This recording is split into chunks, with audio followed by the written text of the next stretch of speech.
Hello students, welcome to Prep Elevate. Students, आज के video में हम लोग अर्थमेटिक के दो क्वालिटी क्वेश्चन सॉल्व करेंगे। तो आइए स्टार्ट करते हैं। तो देखिए, पहला क्वेश्चन है, a person after driving for 70 kilometres meets a policeman who advises him to go slower. He then starts driving at 4/5 of his usual speed and reaches his office 24 minutes late. Had the counseling occurred 30 kilometers further, the man would have reached his office 21 minutes late. मतलब late यहाँ भी पहुंचता but 21 minute he late पहुंचता। Find the usual speed of the man. देखिए कितना अच्छा question है। मैं आपसे सजेस्ट करूंगा वीडियो को पॉज करके आप सॉल्व करने की कोशिश करिए। देखिए, ऐसे क्वेश्चन में स्पीड गिवन है, नहीं गिवन है, स्पीड गिवन नहीं, टाइम गिवन है, टाइम भी गिवन नहीं है, डिस्टेंस गिवन है, डिस्टेंस भी गिवन नहीं है। ये सिर्फ लिखा है कि 70 किलोमीटर के बाद काउंसलिंग सेशन हुआ है, लेकिन टोटल डिस्टेंस वगैरह कुछ भी नहीं दिया। ऐसे क्वेश्चन को आप अगर टाइम एंड डिस्टेंस के जो ट्रेडिशनल फॉर्मूला वगैरह से बनाएंगे तो बहुत लेंदी बनेगा, बहुत ज्यादा लेंदी बनेगा। तो ऐसे क्वेश्चन को कॉन्सेप्ट से बनाएंगे, देखिए कितना जल्दी आंसर आएगा। पहले क्वेश्चन समझते हैं।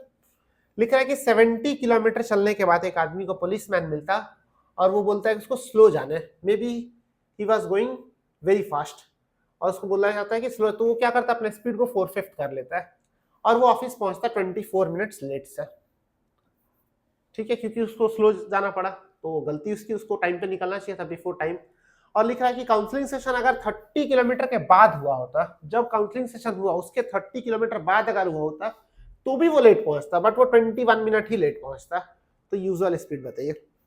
तो कैसे स्टार्ट करेंगे, देखिए 70 किलोमीटर जब वो चला, एक काम करते हैं, ये आपको बेटर समझ में आए तो इसलिए हम different shades of colour use करते हैं। ठीक है, different shades of marker use करने से क्या है कि बेटर। यहाँ 70 किलोमीटर वो क्या है,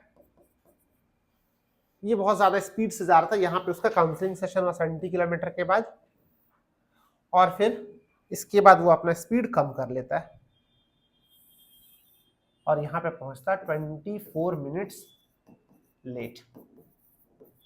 ठीक है, सेकेंड केस कि ये यही काउंसलिंग सेशन अगर फर्दर 30 किलोमीटर के बाद और 30 किलोमीटर बाद होता है, मतलब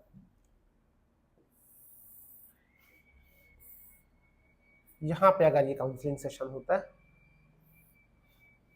तो फिर वो पहुंचता 21 मिनट्स लेट। ठीक है, यहां पे देखिए दो केस, ध्यान से देखिए, दोनों ही केस में यहां से स्टार्ट किया डिस्टेंस, अपना जर्नी स्टार्ट किया यहां से।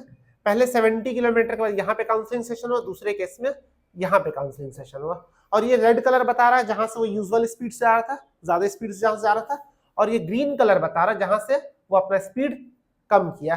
तो ध्यान से देखिए, ये डिस्टेंस दोनों ही केस में वो रेड, दोनों ही केस में वो यूजुअल स्पीड से यानी कि स्पीड से गया। ये जो डिस्टेंस है ग्रीन दिख रहा है दोनों ही केस में, मतलब यहाँ पे वो स्लो चल रहा था। तो जो डिफरेंस आ रहा वो यहां से आ रहा, ध्यान से, ये पार्ट पहले ग्रीन था, ये पार्ट यहाँ पे रेड है। ठीक है, तो यहाँ पे क्या था कि ये जो पार्ट है ये कितना किलोमीटर, मेन ऐसे क्वेश्चन में ये जो डिफरेंस है इसी पे क्वेश्चन बेस्ड हो। 30 किलोमीटर ही काम का, ये डिस्टेंस कोई काम का नहीं। ये डिस्टेंस तब काम का होता है अगर क्वेश्चन में डिस्टेंस फाइंड करने बोलता, वो तो बोला नहीं है, सिर्फ स्पीड बोला है। तो हमारा काम का डेटा ये है सिर्फ, ये कितना 30 किलोमीटर। ठीक है, अब देखिए वर्बली आप आंसर ला सकते हैं। कैसे, क्वेश्चन में यहाँ पे लिखा है कि जब काउंसलिंग सेशन होता है वो अपना स्पीड कर देता है 4/5। स्पीड को अगर 4/5 करेंगे तो स्पीड और टाइम क्या होता है, इनवर्सली प्रोपोर्शनल होता है। स्पीड को कर देंगे 4/5, टाइम क्या होगा 5/4, मतलब जो टाइम उसको लगना चाहिए था उससे कितना ज्यादा टाइम लगा, 5/4 ऑफ द ओरिजिनल टाइम। 5/4 को आप लिख सकते हैं 1/4। 1 का मतलब होता है एक्चुअल टाइम, 1/4 टाइम उसको एक्स्ट्रा लग रहा है। ठीक है, और यहाँ पे देखिए 3 मिनट का डिफरेंस है, ये दोनों में देखिए डिफरेंस है 3 मिनट्स का। 1/4 time equal to 1/4 equal to 3 minutes, तो टोटल टाइम 12 मिनट्स। ये दोनों केस में यहाँ पे देखिए स्पीड को 4/5 करने से टाइम लगता है 5/4। 5/4 का मतलब होता है 1/4, मतलब ये टाइम उसको एक्स्ट्रा लग रहा है। और 1/4 इक्वल टू 3 मिनट, दोनों में 3 मिनट का डिफरेंस है। यहाँ पे 21 मिनट्स लेट, यहाँ पे 24 मिनट्स लेट, 3 मिनट का difference. 1/4 time equal to 3 minutes, total time 12 minutes. मतलब ये जो डिस्टेंस है 30 किलोमीटर का वो 12 मिनट्स में कवर कर रहा। तो क्या निकालना, speed, speed is equal to distance by time, 30/12, और ये 60 चला जाएगा ऊपर, 30 बाई 12 इंटू 60, 12 5 जा 5 इंटू 30, 150 किलोमीटर होना चाहिए, 150 किलोमीटर पर आवर उसका स्पीड होना चाहिए। ठीक है, तो आंसर हो जाएगा 150 किलोमीटर पर आवर। फिर से देख लीजिए इस कॉन्सेप्ट को, फिर से एक बार समझ लीजिए। पहले केस में यहाँ पे उसका काउंसलिंग होता है और वो स्लो जाता है, दूसरे केस में काउंसलिंग थोड़ा आगे यहाँ पे, मतलब ये डिस्टेंस वो स्पीड से ही चला, इसलिए इस बार 3 मिनट उसका सेव हो गया। क्योंकि स्पीड जब 4/5 होता टाइम लगता 5/4, 5/4 मतलब 1/4, 1/4 टाइम एक्स्ट्रा लग रहा, और एक्स्ट्रा कितना लगा दोनों में डिफरेंस है कि 3 मिनट्स, तो 1/4 इक्वल्स टू 3 मिनट, टोटल 12 मिनट्स का जर्नी। कौन सा ये 30, ये 70 कोई काम का नहीं है। ठीक है, ये 70 कब काम आता है क्वेश्चन में, अगर डिस्टेंस पूछा होता टोटल, तो इस 70 का हम लोग यूज करते हैं, इसका फिलहाल कोई काम नहीं है। तो यहां से डिफरेंस आया, क्योंकि ये 70 पहले भी स्पीड से चला था, अभी भी ये 70 स्पीड से ही चला है। ठीक है, तो आंसर हो जाएगा 150 किलोमीटर पर आवर। चलिए देखते हैं हमारा नेक्स्ट क्वेश्चन। अगर अभी भी इस क्वेश्चन में आपको कुछ डाउट रह गया तो आप कमेंट बॉक्स में लिख देना, मैं फिर से समझा दूंगा। ठीक है, क्योंकि जनरली इस टाइप के कॉन्सेप्ट लोग नहीं पढ़े होते तो दिक्कत होता है। तो देखिए क्वेश्चन बोल रहा है, there was a leakage in the container of mustard oil, if 5 kg of oil leaked out every day then it would have lasted for 40 days. If the leakage was 15 kg per day, then it would have lasted for 30 days. How many days would it have lasted if there was no leakage and it was completely used for eating purpose? ये question easy है।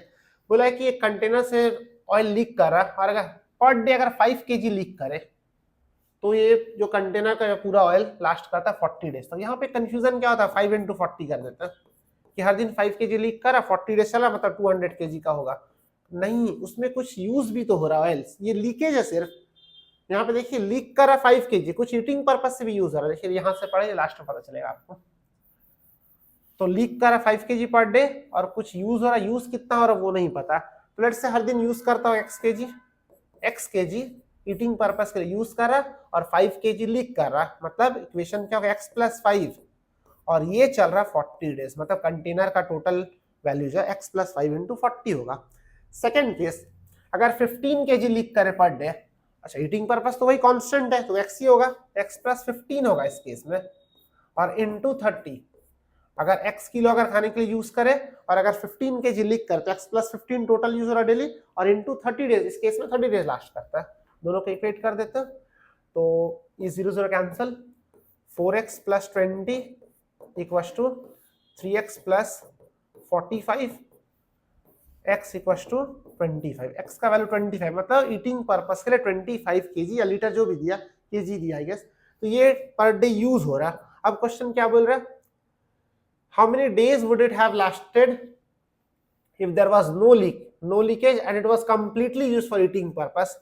तो पहले ये पता कर लेते कितना oil है कंटेनर में, ये कंटेनर का टोटल वैल्यू इस पे या इस पे कहीं पे पुट कर दीजिए, x = 25, यहाँ अगर पुट करते हैं 25 + 5 30, 30 × 40 1200, ये कंटेनर का टोटल कैपेसिटी है 1200, और पर डे यूज कितना हो रहा 25, तो 1200/25 कर देते हैं, कितना आ जाएगा 25 12 4 जा 48 डेज होना चाहिए, आंसर होना चाहिए 48 डेज। ठीक है, ये क्वेश्चन इजी था।